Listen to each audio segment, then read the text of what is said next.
नमस्कार दोस्तों, INC TV पर आपका स्वागत है। दोस्तों, पिछले शो में हमने आपको दिखाया था कि किस तरह से मध्य प्रदेश के शिवराज मामा ने अपने राज्यों के लोगों को मामू बना दिया है। 21 जून को रिकॉर्ड टीकाकरण के लिए मामा ने शुरू के दिनों में बस 1000-2000 लोगों को टीका लगवाया। टारगेट वाले दिन शिवराज मामा ने सीधे 17 लाख के करीब लोगों को टीका लगाकर अपने दिल्ली वाले भांजों को खुश कर दिया और उसके बाद फिर शिवराज मामा कुंभकर्ण नींद से सो गए। 21 जून के बाद फिर 1000-2000 लोगों को टीका लगने लगा। हमारी इस खबर को देखने के बाद अब मध्य प्रदेश के कई लोग सामने आए हैं और वो कह रहे हैं कि भाई साहब, मामा ने केवल वैक्सीनेशन की संख्या घटाकर पब्लिक को मामू नहीं बनाया है, मोदी जी का रिकॉर्ड बनाने के मामू ने और भी बड़े बड़े चमत्कार किए हैं। सबसे बड़ा चमत्कार तो मामा ने ये किया है कि उन्होंने 13 साल के बच्चे को भी टीका लगा दिया है। जी हाँ, अभी तक देश में कहीं भी 18 साल से कम उम्र के लोगों को टीका नहीं लग रहा है, लेकिन हमारे मामा ने भोपाल के 13 साल के वेदांत डांगरे को भी टीका लगा दिया। सही में नहीं जनाब, बस कागजों में। और शिवराज मामा की चुस्ती और फुर्ती देखिए, उन्होंने वेदांत डांगरे के पिता रंजीत डांगरे को मैसेज भेजकर भी बता दिया कि आप खुश हो जाइए, आपके बेटे को टीका लग गया है। बेचारे रंजीत डांगरे सिर पकड़कर बैठ गए। उनके बेटे की उम्र बस 13 साल। वो किसी नज़रिए से टीका लगवाने के लिए योग्य नहीं, वो टीका के लिए कहीं गए भी नहीं और ना ही किसी से संपर्क किया। फिर ये सरकारी मैसेज आया कहाँ से? इन्हीं सवालों में उलझे रंजीत डांगरे मैसेज को देखते हुए आगे बढ़े तो उन्हें शिवराज मामा का दूसरा चमत्कार दिखा।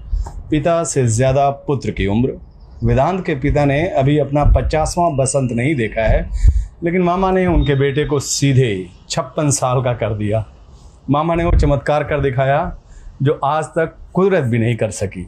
अभी मैं वैक्सीनेटेड नहीं हूँ, पर मेरे पापा के पास में मैसेज आ गया है कि मैं वैक्सीनेटेड हूँ और मैं अभी 13 ईयर्स का हूँ। तो जब उसमें जो लिंक दी हुई थी मैसेज में, तो पापा ने वहाँ से सर्टिफिकेट जब मेरा डाउनलोड करा तो उधर पे मेरे ही डॉक्यूमेंट्स लगे हुए थे, मेरे ही बैंक आईडी लगी थी, मेरे ही बैंक अकाउंट लगा था और सारी मेरी डिटेल्स थी। बस उसमें ये था कि मैं 56 ईयर्स का बना दिया गया था मेरे को। भोपाल की पीजीबीटी कॉलेज रोड पर रहने वाली नुजरत सलीम के साथ मामा ने एक अलग किस्म का भी चमत्कार कर दिया। नुजरत सलीम के पास भी मैसेज आ गया कि उनको टीका लग चुका है, जबकि हकीकत में नुजरत किसी टीका सेंटर तक गई भी नहीं। अब वो परेशान हैं कि जब वो टीका लगवाने के लिए सही में जाएंगी तो शिवराज मामा के अधिकारी मैसेज दिखाकर कहेंगे कि आपको तो टीका लग चुका है।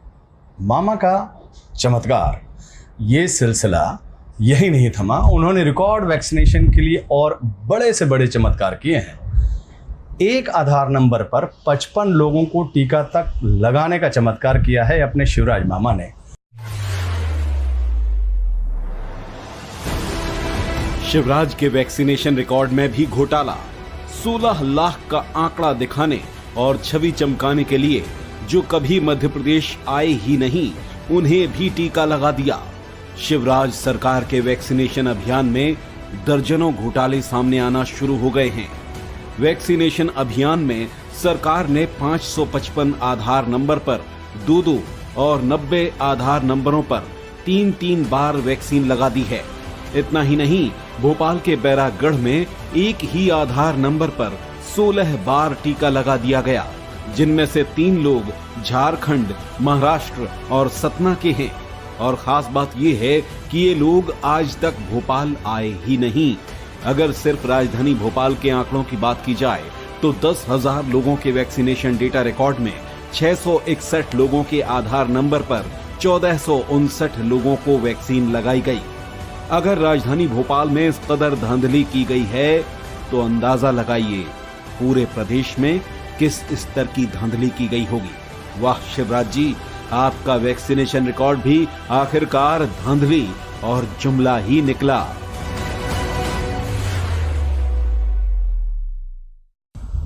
मामा की तारीफ में मैं उनके और कितने चमत्कारों की यहाँ चर्चा करूं। वैसे ये बार बार चमत्कार शब्द के इस्तेमाल से मुझे आमिर खान की फिल्म जो 3 इडियट्स है वो याद आ रही है। वहाँ भी चमत्कार का एक मज़ेदार किस्सा आपने फिल्म में देखा होगा, लेकिन शिवराज मामा का ये चमत्कार तो निश्चित रूप से थ्री इडियट्स के चमत्कार से भी आगे की चीज़ है। खबर आ रही है कि मामा ने मुर्दों को भी टीका लगा दिया है। जी हाँ, जो लोग स्वर्ग सिधार चुके हैं उनके बारे में जो खबर मिल रही है कि शिवराज मामा ने उनका भी नाम टीकाकरण वाले दस्तावेज में दर्ज कर लिया है। अब इसके बाद शिवराज मामा के दूसरे चमत्कारों के बारे में कुछ कहना तो सूरज को दीपक दिखाने के बराबर होगा।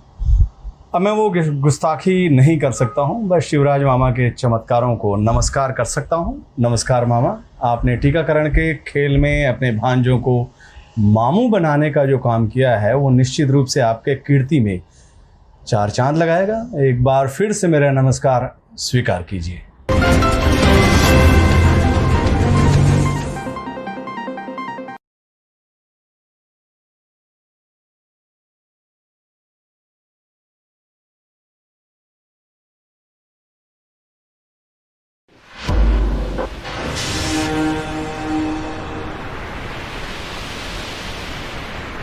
नमस्कार। बड़ा हुआ तो क्या हुआ, जैसे पेड़ खजूर, पंथी को छाया नहीं, फल लागे अति दूर। मेरा आशय भारत सरकार की बड़ी बड़ी योजनाओं से है, प्रधानमंत्री के बड़े बड़े वादों से है। बातें तो बहुत बड़ी करते हैं, पर आप जमीन पर जब इन योजनाओं को खंगालेंगे तो सब कुछ नदारद होता है। आज हमारा आशय है प्रधानमंत्री के आयुष्मान भारत योजना से। आरटीआई के खुलासे में जो बात सामने आया है वो बेहद चौंकाने वाले हैं, अर्थात नाम बड़े और दर्शन छोटे। इनकी बातों का क्या भरोसा, बस ऐलान ऐलान और सिर्फ ऐलान। ऐलान के बाद सिर्फ प्रचार प्रचार और प्रचार। सिर्फ अच्छे नाम पर अच्छे दिन नहीं। जब पूछे तो उसे जुमला कह हंसी में टाल देते हैं। हिंदुस्तान के एक एक गरीब आदमी को मुफ्त में 15-20 लाख रुपए भी मिल जाएगा। 15 लाख रुपए अकाउंट में क्यों नहीं आ रहे? देखिए, ये जुमला है। किसी के अकाउंट में 15 लाख रुपया कभी नहीं जाता, वो उनको भी मालूम है और आपको भी मालूम है, देश की जनता को भी मालूम है। किसी को कैश कभी नहीं दिया जाता, वो सबको मालूम है। ये भाषण देने का एक तरीका है, एक जुमला है। अगर किसी ने ये मान के वोट दे दिया कि मेरे अकाउंट में तो 15 लाख आ रहे हैं, जैसा वो कह रहे हैं, ऐसा कोई नहीं मानना चाहिए। आप बताइए ना, आप मानते हैं? नहीं, मैं तो ये मानता हूं कि ये चुनावी भाषण में वजन डालने के लिए वजन डालने के लिए बोली गई हुई बात है। आयुष्मान का अर्थ दीर्घायु चिरंजीवी है, पर यह योजना की पोल खुली तो पता लगा कि यह तो अल्पायु योजना है। इंडिया टुडे के मुताबिक आयुष्मान योजना के तहत उत्तर प्रदेश में सिर्फ 875 मरीजों का इलाज किया गया। आज तक इंडिया टुडे द्वारा दायर आरटीआई के जरिए पता चला कि 11 करोड़ से ज्यादा की आबादी वाले बिहार में इस योजना के तहत सिर्फ 19 लोगों को ही कोविड इलाज हुआ है। हरियाणा में 654, चंडीगढ़ में 7, हिमाचल प्रदेश में 43, गुजरात में एक भी मरीज का इलाज नहीं हुआ। आयुष्मान भारत योजना 2018 में लगभग 50 करोड़ भारतीयों को यह सुनिश्चित करने में मदद करने के लिए शुरू की गई थी कि गरीबों को अच्छी गुणवत्ता और सस्ती स्वास्थ्य सेवा मिले। अब आपको सुनाते हैं कि हमारे देश के प्रधानमंत्री मोदी जी क्या कहते हैं, लेकिन साथ साथ में आरटीआई में जो बातें सामने खुलकर आई हैं उस पर भी आप सोचिएगा जरूर। भाई और बहनों, आयुष्मान भारत न्यू इंडिया के क्रांतिकारी कदमों में से एक है। अब आप सुनिए सोशल मीडिया पर वायरल होते हुए आयुष्मान योजना की हकीकत। लो अच्छे से मेरी। हाँ, मैं आपसे नहीं वीडियो लो मेरी। नहीं, अगर मुझे हॉस्पिटल यहाँ पे एग्जैक्टली यस, मैं दोनों को नहीं दोनों से नहीं, मैं अथॉरिटी में। ठीक है, okay. This is Chirayu medical college and hospital. Yes. And according to doctor Goenka, who is the owner of this hospital, he has decided that Ayushman card will not be applicable in COVID-19 treatment from April, whenever the order has came. We have all told this to every authorities. We won't accept Ayushman card. Video ban karo. And the reason for that, I mean, I don't care the reason. You are not answerable. We are not answerable to you. कि reason क्या देना है? We are answerable to the government. We'll give the answer to the government. Close the video and get out. Okay, listen to me. I won't listen to you. The government has a list of hospitals. बाहर चलो उसको। चलो sir बाहर से। Okay. एक second. आप बाहर चलो सर। हाँ। Okay, the government has a list of hospitals जिसमें चिरायू का नाम है। इंदिवर साहब ने क्या खूब लिखा है। सुख में तेरे साथ चलेंगे, दुख में सब मुख मोड़ेंगे, दुनिया वाले तेरे बनकर तेरा ही दिल तोड़ेंगे, देते हैं भगवान को धोखा, इंसान को क्या छोड़ेंगे, कस्में वादे प्यार वफा सब, बातें हैं बातों का क्या। अब आपको कुछ समय पीछे ले चलते हैं, जब पश्चिम बंगाल में चुनाव था और वहीं पीएम आवास योजना के तहत अखबारों में दिया गया एक विज्ञापन बीजेपी के लिए शर्मिंदगी की वजह बन गया। इस विज्ञापन में जिस महिला को पीएम आवास योजना का लाभार्थी दिखाया गया वो खुद किराए के मकान में रहती है। अब सरकार की दूसरी योजना इस कोविड में वो आर्थिक पैकेज है, पर हकीकत तो सबको पता है कि मोदी सरकार ने सुप्रीम कोर्ट में शपथ देकर कहा कि केंद्र के पास कोरोना महामारी से मरने वाले व्यक्तियों के परिजनों को 4 लाख रुपए का मुआवजा देने के पैसे नहीं हैं। आर्थिक पैकेज पर कांग्रेस नेता श्री राहुल गांधी ने कहा कि वित्त मंत्री के आर्थिक पैकेज का कोई परिवार अपने रहने, खाने, दवा, बच्चे की स्कूल फीस पर खर्च नहीं कर सकता। पैकेज नहीं, एक और ढकोसला। अब तो सरकार ने सुप्रीम कोर्ट में यह भी कह दिया कि कोविड महामारी डिजास्टर नहीं है।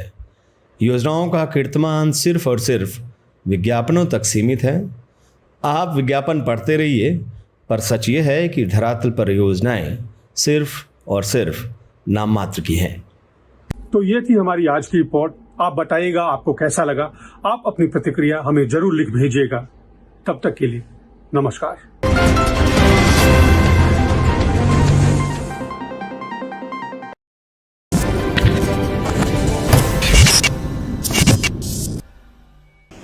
आप सभी साथियों को मेरा नमस्कार। इस बार आपका समर्थन चाहती हूँ मैं। किस लिए समर्थन चाहती हूँ वो मैं आपको बताऊंगी। ठीक लगे तो समर्थन जरूर करिएगा। मैं उन 4 लाख, जी हाँ 4 लाख परिवार, जिसमें हमारे कोरोना योद्धा, गरीब, वो अनाथ हो चुके बच्चे, जिनके माँ बाप ने या कोरोना योद्धाओं ने इस महामारी में अपनी जान को गंवा दिया। हमें मालूम है ऑक्सीजन की कमी से लोगों ने दम तोड़ा, समय पर आईसीयू बेड नहीं मिले, अस्पतालों में बिस्तर नहीं थे। हम सबको मालूम है कि सरकार की विफलताओं के कारण कोरोना महामारी के पिछले 16 महीनों में 4 लाख लोगों ने दम तोड़ दिया। बच्चे अनाथ हो गए, कोरोना वॉरियर्स, गरीब, मजदूर, बहुत लोग इसमें मौत के मुंह में चले गए। उनकी संख्या, सरकारी आंकड़ा है, 4 लाख लोगों के ने जान दे दी। अब कांग्रेस नेता श्री राहुल गांधी जी और पूरी कांग्रेस ने आज प्रेस कॉन्फ्रेंस करके देश की भाजपा सरकार और प्रधानमंत्री जी को लेटर लिखकर निवेदन किया कि जिन परिवारों ने अपने कमाने वाला खो दिया है, जो बच्चे अनाथ हो चुके हैं, जो कोरोना वॉरियर, डॉक्टर, नर्सेज, हमारे पुलिस अधिकारी जो भी चले गए, उनके परिवारों को आर्थिक मदद मिलनी चाहिए। ये कांग्रेस की मांग है। सुप्रीम कोर्ट में सुनवाई के दौरान सुप्रीम कोर्ट ने केंद्र की भाजपा सरकार से लिखित में मांगा कि क्या कोरोना एक आपदा नहीं है? क्या कोरोना को नेशनल डिजास्टर मैनेजमेंट एक्ट के तहत नहीं देखा जा रहा? केंद्र सरकार ने माना कि हाँ, 14 मार्च 2020 को केंद्र सरकार ने कहा कि हाँ, ये एक त्रासदी, एक आपदा है और ये disaster, national disaster management act के तहत आता है। डिजास्टर मैनेजमेंट एक्ट ये कहता है अगर आप किसी आपदा को इस एक्ट में मान रहे हैं तो उसका मुआवजा भी होता है। कहीं सुनामी आ गई, कहीं बाढ़ आ गई, कहीं बादल फट गया, कहीं आग लग गई, आप देखते हैं कि सरकारें मुआवजे की घोषणा कर देती हैं तुरंत कि इतने लाख हमने घायलों को और इतने लाख जिनकी मौत हुई उनको दिया। तो जब आपने कोरोना महामारी को नेशनल डिजास्टर मैनेजमेंट एक्ट 2005 में आया था, ध्यान से सुनिएगा, 2005 में नेशनल डिजास्टर मैनेजमेंट एक्ट आया। उस एक्ट के तहत मौत अगर होती है आपदा में तो मुआवजे का प्रावधान है। लेकिन दुख की बात है कि केंद्र सरकार ने सुप्रीम कोर्ट में लिखित में शपथ पत्र दिया। शपथ पत्र में उन्होंने अब कोरोना आपदा को आपदा मानने से इनकार कर दिया है कि कोरोना महामारी आपदा नहीं है। अब सुप्रीम कोर्ट में सवाल ये पूछना बनता है कि क्या आपने 2005 के नेशनल डिजास्टर मैनेजमेंट एक्ट में पार्लियामेंट बुलाकर कोई संशोधन, कोई बदलाव किया? हमारी जानकारी में है कि केंद्र की भाजपा सरकार ने 2005 के इस एक्ट में अभी हम 21 में हैं, कभी पार्लियामेंट बुलाकर इस एक्ट में कोई संशोधन नहीं किया। तो जो एक्ट है, जो मुआवजा बनता है, वो तो उनका हक है ना। जिनकी जानें चली गई, उनके परिवार, अनाथ हुए बच्चे, कोरोना वॉरियर्स, उनके अधिकार को आप छीन रहे हैं और आप ये कर नहीं सकते। सुप्रीम कोर्ट ने सिर्फ 4 लाख रुपया, मात्र 4 लाख रुपया प्रति उस परिवार को देने की बात कही जिनके घर में मौत हुई है, जिनका कमाने वाला चला गया। लेकिन केंद्र सरकार कहती है हमें खेद है, जिनकी मौतें ऑक्सीजन के बिना हुई, सुविधाओं के अभाव में हुई, कोरोना से, हमें खेद है। हम मानते हैं कि इनकी मदद करनी चाहिए, पर केंद्र सरकार साथ में ये कहती है हम मदद नहीं कर सकते। केंद्र सरकार यही नहीं रुकती, केंद्र सरकार सुप्रीम कोर्ट को धमकाती है। क्या कहती है? कहती है ये जुडिशरी का मामला नहीं है, आप हमारे कामों में हस्तक्षेप कर रहे हैं।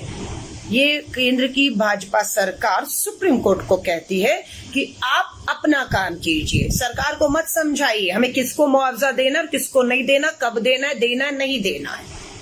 रोना रो रहे हैं, पैसा नहीं है। कांग्रेस ने प्रेस कॉन्फ्रेंस करके सुझाव दिया, सुनिएगा प्लीज। अगर आप इसका समर्थन करते हैं और केंद्र की भाजपा सरकार कहती है पैसा नहीं है, तो कांग्रेस ने बताया पैसा कहां से आएगा। और आप भी अगर सहमत हो तो समर्थन करिएगा, क्योंकि मुआवजा आपको नहीं चाहिए ना मुझे चाहिए। हमारे घर में भगवान की दया रही कि हमारे घर में कोई कोरोना काल में मौत के मुंह में नहीं गया, ये भगवान का हम धन्यवाद करते हैं। पर जिनके लोग चले गए, उनकी आवाज तो हम बन सकते हैं ना। तो आपसे मैं सिर्फ ये कह रही हूं, पैसा कहां से आएगा सुन लीजिएगा प्लीज।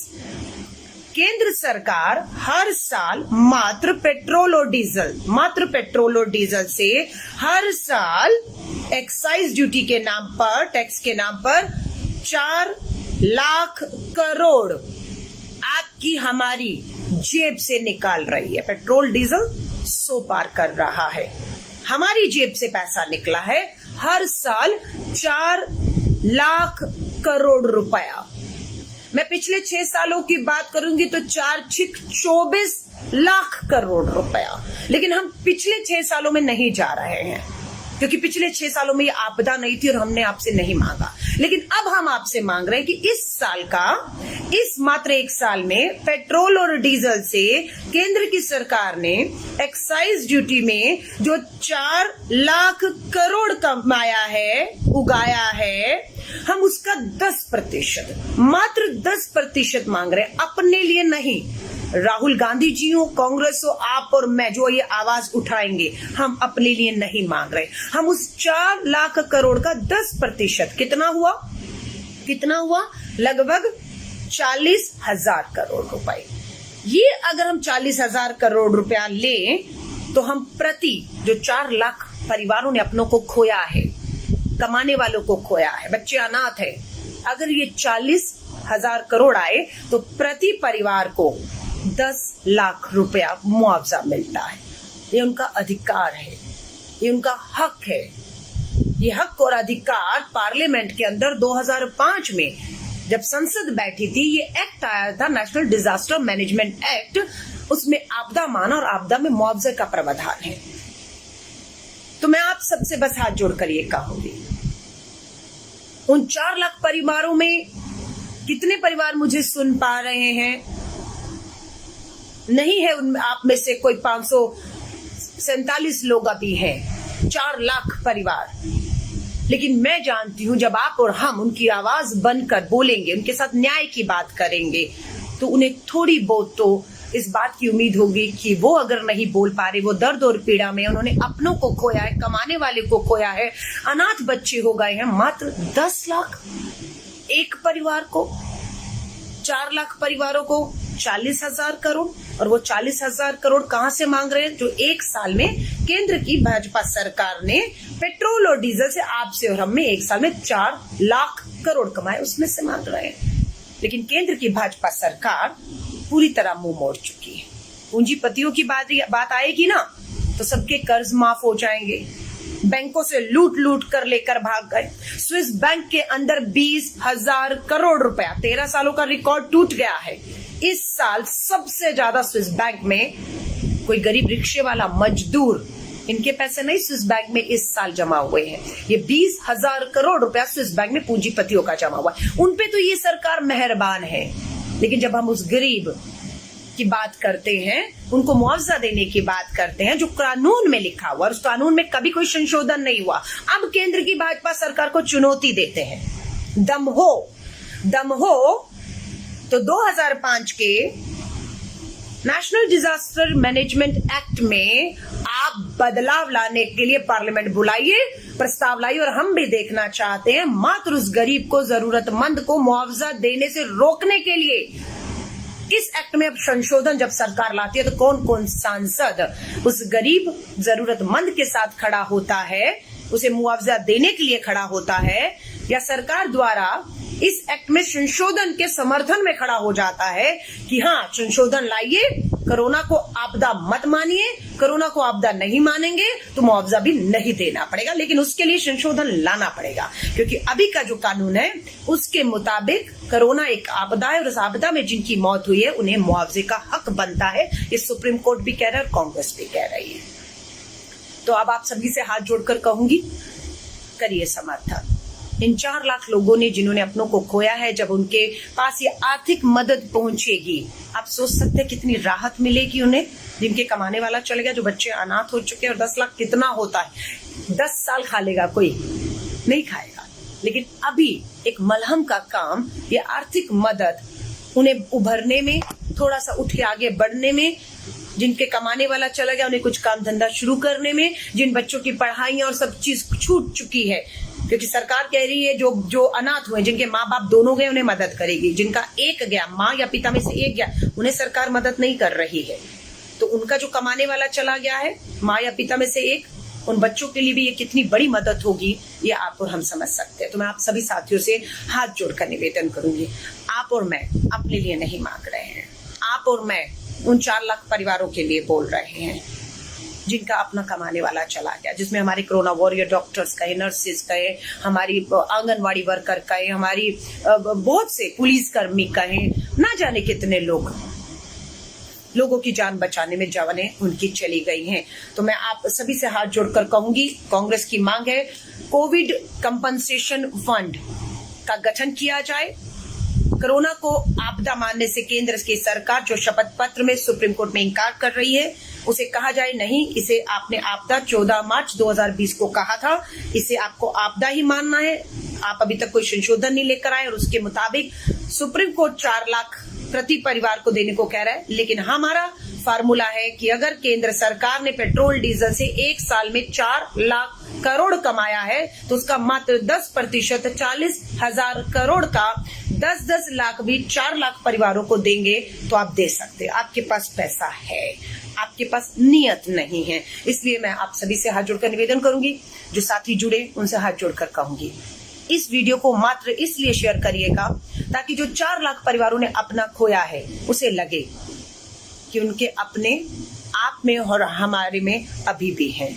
उनके अपने बनकर आप और हम उनकी आवाज उठा रहे हैं, उनके साथ अन्याय नहीं होने देंगे। उनका जो हक है, जो मुआवजा उन्हें मिलना चाहिए कानून के मुताबिक, वो हम उन्हें दिलवाएंगे। उसके लिए हम लड़ेंगे, हर स्तर पर लड़ेंगे। श्री राहुल गांधी जी ने ट्वीट करके, प्रधानमंत्री जी को कांग्रेस ने लेटर लिखकर, आज की प्रेस कॉन्फ्रेंस करके, लोग सुप्रीम कोर्ट भी पहुंचे हुए हैं, सुप्रीम कोर्ट भी मुआवजे देने की बात कर रहा है। हम सब कर रहे हैं और मुझे मालूम है सरकार को ये करना होगा, सरकार ये करेगी। सरकार 2 काम कर सकती है, या तो नेशनल डिजास्टर मैनेजमेंट एक्ट 2005 में संशोधन लेकर आए, मुआवजा खत्म कर दे।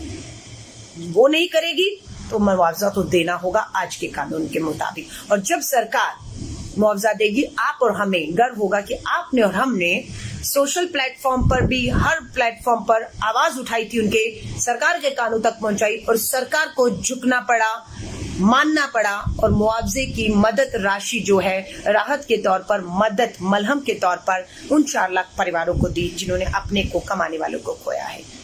मेरी शुभकामनाएं आप सभी के साथ हैं, परिवार के साथ रहें, सुरक्षित रहें। वीडियो शेयर जरूर करिएगा। जय हिंद, जय भारत।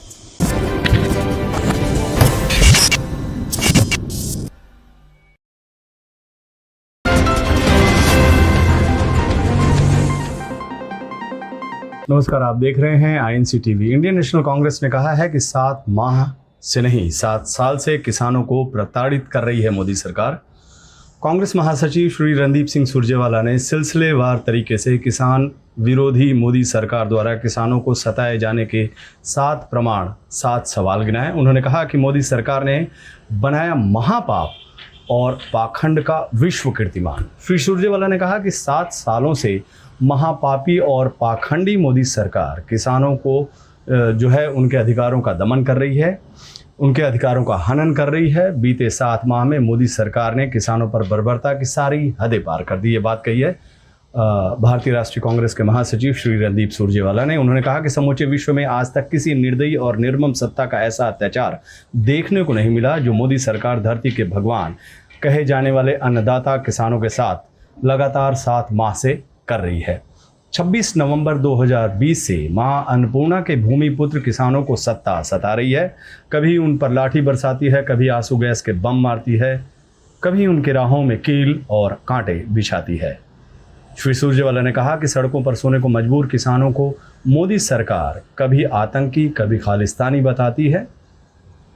अपने बयान में उन्होंने कहा कि मोदी सरकार किस तरह से किसानों को 7 साल से परास्त करने का षड्यंत्र कर रही है और 7 महीने से लगातार प्रताड़ित कर रही है। और इसके साथ साथ उन्होंने इसके साथ जो है वो 7 प्रमाण भी सबके सामने रखें। तो पहला प्रमाण यह है कि 2014 में सरकार बनते ही पहले अध्यादेश के माध्यम से किसानों की भूमि के उचित मुआवजा कानून 2013 को बदलकर किसानों की ज़मीन हड़पने की कोशिश की। जो उन्होंने दूसरा जो पॉइंट रखा वो कहा कि वादा करने के बावजूद 2015 में सुप्रीम कोर्ट में शपथ पत्र देकर किसानों को समर्थन मूल्य पर लागत 50% मुनाफा देने से सरकार ने इनकार कर दिया। जो तीसरा पॉइंट रखा, प्रमाण रखा, तीसरा प्रमाण वो कि 2016 में प्रधानमंत्री फसल बीमा योजना के नाम पर प्राइवेट कंपनियों को लूट की खुली छूट दे दी गई। 2016 में खरीफ से 2019-20 तक इस योजना में लगभग 99,073 करोड़ रुपए के प्रीमियम केंद्र, राज्य और किसानों ने अदा की और बीमा कंपनियों ने 26,121 करोड़ रुपए का मुनाफा कमाया। चौथा प्रमाण उन्होंने जो गिनाया वो है कि मोदी सरकार ने 2018 में किसान सम्मान निधि के नाम पर एक और छलावा किसानों के साथ किया। देश में कुल 14 करोड़ 65 लाख किसान हैं, मगर मोदी सरकार किसान सम्मान निधि से लगभग 6 करोड़ किसानों को वंचित किए हुए है।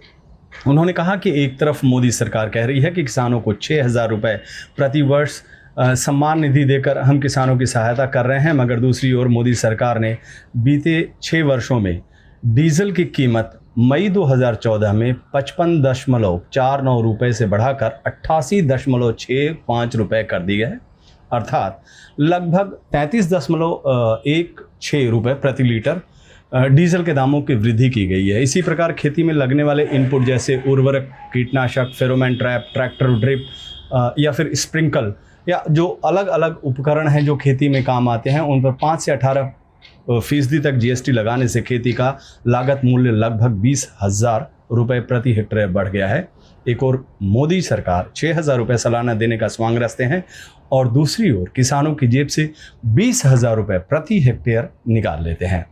जो 5वां प्रमाण उन्होंने रखा, उन्होंने कहा कि प्रधानमंत्री अन्नदाता आय संरक्षण योजना अर्थात बाजार में किसानों को फसलों के दाम कम मिलने पर सरकार या तो बाजार भाव या समर्थन मूल्य के अंतर का पैसा सीधे किसानों के खाते में डालेगी या खरीदेगी। इस योजना को नियोजित रूप से बंद किया जा रहा है। जो बजट 2019-20 में 1,500 करोड़ रुपए था, उसे 2020 और 21 में मात्र केवल 400 करोड़ रुपए कर दिया गया। जो छठा प्रमाण उन्होंने रखा वो ये है कि कृषि विरोधी 3 जो काले कानून हैं पूंजीपतियों के फायदे को लिए लेकर आए हुए हैं।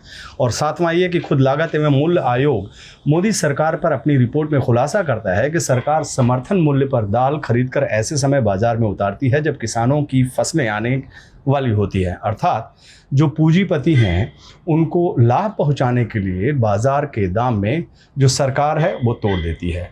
किसानों को प्रताड़ित करने पर कांग्रेस ने जो रणदीप सिंह सुरजेवाला हैं उन्होंने 7 सवाल सरकार से पूछे हैं।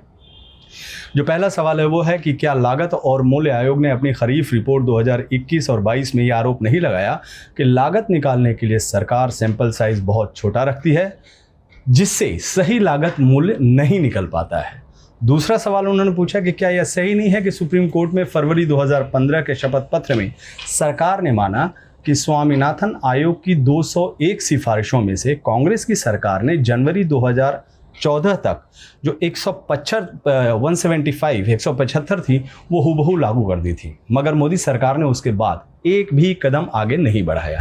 तीसरा सवाल उन्होंने कहा कि क्या यह सही है कि 10 जनवरी 2014 को कमेटी ऑफ सेक्रेटरीज की मीटिंग हुई थी, इसमें निर्णय लिया गया था कि कोई भी कानून बनाने से पहले हर विभाग को अनिवार्य रूप से कम 30 दिनों के लिए प्रस्तावित कानून को पब्लिक डोमेन में रखना होगा। मगर क्या ये सही है कि सरकार ने सूचना के अधिकार कानून के तहत ये बात मानी है कि जून 2020 में ये जो कृषि कानून हैं उनको लाने के पहले इनको पब्लिक डोमेन में विचार के लिए नहीं डाला गया?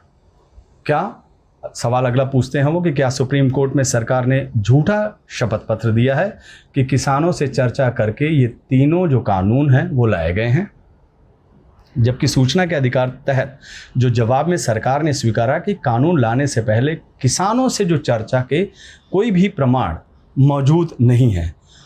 चौथा महत्वपूर्ण सवाल ये उन्होंने पूछा कि क्या जब 3 काले कानून लागू किए तब से ही सरकारी अनाज मंडियां लगातार बंद करना जारी नहीं है?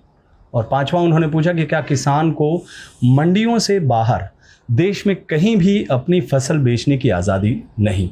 अगर यह सही है तो फिर 3 जो खेती के कानून हैं जिसको ये लोग काले कानून कहते हैं, किसान भी काले कानून कहती है, इसकी क्या ज़रूरत है? छठा कि क्या जमाखोरी की खुली छूट देने वाले 3 खेती विरोधी कानूनों को स्थगित करने से जमाखोरी पर कुछ हदों तक विराम लगा है? तो फिर काले कानून लागू कर मोदी सरकार जमाखोरों को क्यों छूट देना चाहती है? सातवां और अंतिम सवाल उन्होंने पूछा कि क्या सरकार किसानों के खिलाफ षड्यंत्र कर उन्हें थका दो और भगा दो, प्रताड़ित करो और परास्त करो, बदनाम करो और फूट डालो की नीति पर काम नहीं कर रही है? वैसे आपको बता दें जो कृषि कानून जो 3 है उसमें मोदी सरकार ने क्या कहा है। मोदी सरकार कॉन्ट्रैक्ट फार्मिंग के नाम पर जो कानून लाई है वो कानून नंबर 3 है जिसका नाम दिया गया है किसान सशक्तिकरण एवं संरक्षण, यानी farmers empowerment and protection agreement on price insurance and farm service act. किसान कहते हैं कि इस पूरे कानून में शीर्षक को छोड़कर कहीं भी किसानों की फसल के दाम सुनिश्चित करने का जिक्र तक नहीं किया गया।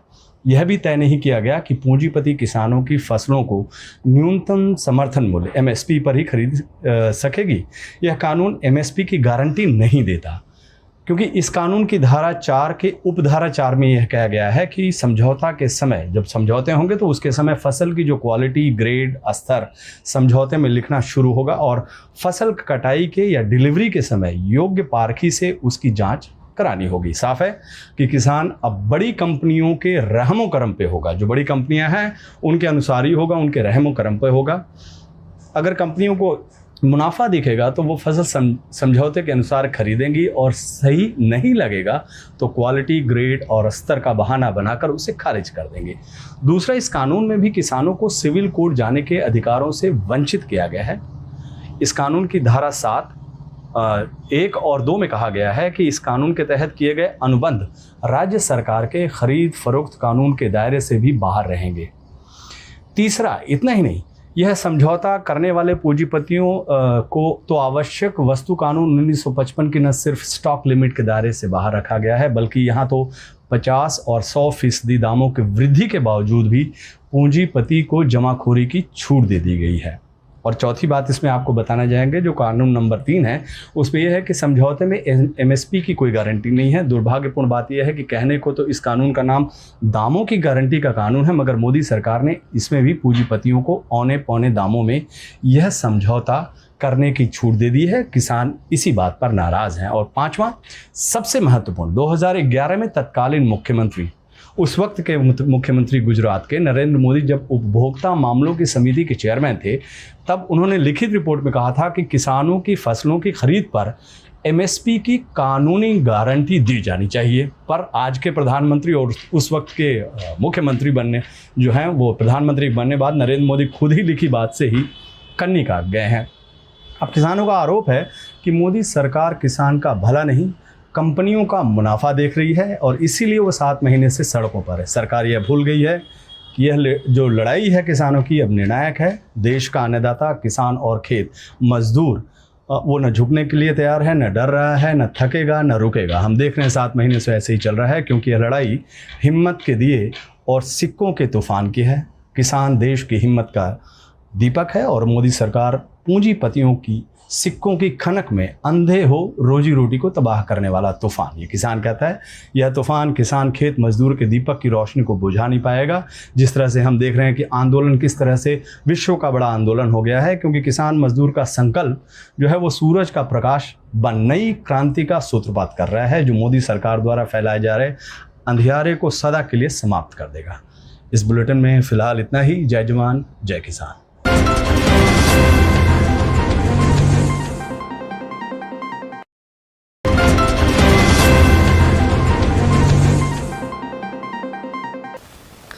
नमस्कार भाइयों, आज बड़ा स्पेशल ओकेजन है। आज हम किसान आंदोलन की बात करेंगे, जिसको थोड़ी सी भी मुश्किल हो रही है किसान आंदोलन को समझने में कि ये 7 महीने से किसान क्यों बैठे हैं, चाहे वो मोदी जी के साथ खड़ा हो, चाहे वो किसानों के साथ खड़ा हो। लेकिन इसके बाद शायद उसको डाउट नहीं रहेगा। लेकिन एक और ये बात हम नहीं बताएंगे, जैसे कि बच्चे मन के सच्चे एक छोटा सा बालक इसको कितनी सरलता से समझा रहा है, आप आगे देखिए। क्या करना चाहिए किसानों को? किसानों को बड़ी संख्या में पहुंचना चाहिए बॉर्डरों पे। जैसे अगर आप सिंघू बॉर्डर पहुंच सकते हो, सिंघू बॉर्डर पहुंचो, गाजीपुर बॉर्डर पहुंचो, शाहजहाँपुर पहुंच सकते हो, शाहजहाँपुर बॉर्डर पहुंचो, पलवल पहुंचना है, पलवल पहुंचो। जैसे जो आपको पास पड़ता है, जिसमें आप आसानी से जा सकते हो, जिस बॉर्डर पे उधर आप जाओ। बस आपको संघर्ष करना है, भले ही आप कहीं नहीं जा पाओ, आप अपने एरिया में संघर्ष करो।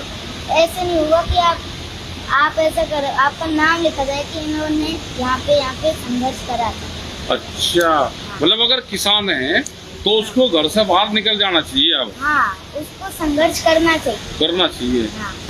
नहीं, पुलिस रोकती है ट्रैक्टर से, आगे पुलिस खड़ी हो जाती है। हाँ। तो हम बगैर ट्रैक्टर के पैदल भी जा सकते हैं। आप पैदल भी जा सकते हैं, और भी अच्छा है। पैदल जाएंगे तो कोई रोकने वाला नहीं होगा। हाँ, इधर से इधर को जा सकते हैं, लेकिन ट्रैक्टर भी ठीक है, अपना ट्रैक्टर मजबूत। ट्रैक्टर भी ठीक है। अब जैसे आपने कहा ट्रैक्टर को जाने ही देते, हाँ। तो उसके लिए बंदे को अपने आप पे विश्वास होना चाहिए कि मैं ये कर सकता हूँ। अगर वो सोचेगा ना मैं ये कर सकता हूँ, उसके दिमाग में बैठी हो, तो वो जरूर कर सकता है। कुछ भी कर सकता है बंदा, बस उसके मन में होनी चाहिए कि बस उसने ठान लेना हो कि मुझे वहाँ पे जाना है और ये करना है। अच्छा, कुछ आदमी घर में सो रहे, वे आते निकल के किसान है, उनका क्या करें? उनका जैसे अब आप जाते हो बंगाल जाते हो, ऐसे जाते हो, ऐसे ही करो। उनको जगाओ, उनको समझाओ क्या है काले कानून, क्या है MSP की गारंटी, क्या है, ये सब समझाओ उनको। जो ऐसे है कि अगर तुम्हारा किसान है ना, किसान का सबसे प्यारा होता है उसका खेत, उसका परिवार, उसके पास जो भी है ना, उसका खेत सबसे प्यारा होता है। किसान को सबसे ज्यादा प्यारा खेत होता है, मिट्टी। हाँ। जो अपने मिट्टी होती है, खेत सबसे प्यारा उसका। हाँ। लेकिन खेत तो मिट्टी उड़ती है, खेत से तो धूल लगती है। तो उसके वो बचपन से उस कल्चर में रहे, तो उसको आदत है उस चीज की, उसमें वो खुश रहता है। नहीं, उसको अच्छा लगता है लोगों को अन्न देना। हाँ। लोगों को नहीं, अब तो ये कह रहे हैं कि भाई इसमें फायदा नहीं है, मिट्टी है, धूल है, हम भी शहर में रहेंगे, बड़ा मकान लेकर रहेंगे, बड़ी कार लेंगे। देखो, हाँ। जो अपने कल्चर से जुड़ा होगा ना, हाँ। वो कभी नहीं करेगा। देखो भाई, मिट्टी तो हमारा खून है। हाँ। हम उससे जुड़े होते हैं। हाँ। जब हम छोटे होते हैं, मिट्टी हम खाते हैं। हाँ। उसमें खेलते हैं। वो हमारा वो होता है, जुड़े होते हैं मिट्टी से। पर जब बड़े होते हैं, उनमें पड़ जाते हैं मोबाइल फोन, ये वो, इन सब चीजों में पड़ जाते हैं। फिर वो मिट्टी तो धूल होगी फिर तो। हाँ, फिर तो ऐसे हो गया बैक्टीरिया है इसमें, भाई इसको टच नहीं करना, इससे दूर ही रहना है। कपड़ों को मिट्टी लग गई, जल्दी जल्दी साफ करो। शहर में जो लोग, गांव के लोग शहर में जा रहे, क्यों जा रहे ज्यादातर? ये गांव के लोग शहर में? हाँ। कौन गया?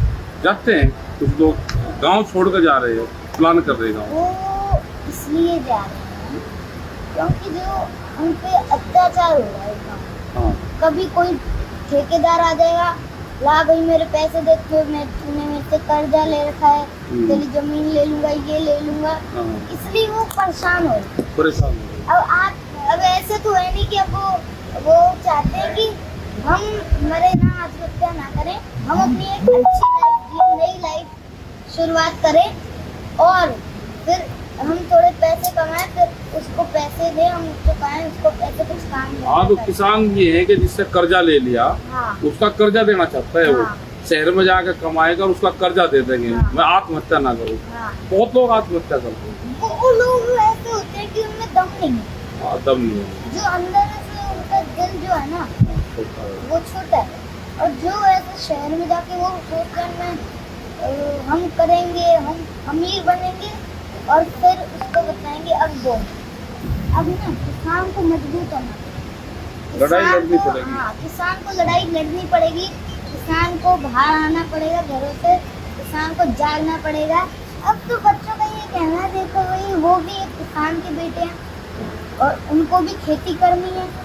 अगर वो किसान के बेटे हैं तो उनका भी खेत है, तो वो तो यही कहेंगे, वो तो अपने किसानों के हक में बोलेंगे। अब हमें जाना पड़ेगा, उनको जगाना पड़ेगा, अपने अपने एरिया में हमें आंदोलन करना पड़ेगा। वो जरूर जागेंगे। नहीं ऐसे कैसे जाग जाएंगे, वे तो घर में सो रहे और के यहाँ कैसे आए? पुलिस ट्रैक्टर को पुलिस रोकती है, मोदी की अगर रोकती है तो तुम अपने एरिया में करो ना, अपने एरिया के लोगों को जगाओ। वही अपने एरिया में करे। हाँ, अगर पुलिस रोकती है तो तुम अपने एरिया में करो। अच्छा, वही कर ले आंदोलन। वो जगेंगे। अच्छा, फिर दिल्ली आ जाए। वैसे दिल्ली के कितने मोर्चे लग रहे? दिल्ली में मेरे हिसाब से लग रहे होंगे 5-6 लग रहे होंगे। कौन से? एक आपका गाजीपुर बॉर्डर, ये मेरा है गाजीपुर, मतलब सबका किसानों का। ऐसा ना मतलब मेरा गाजीपुर तो ऐसा हो जाना तो किसानी पार्टी थी।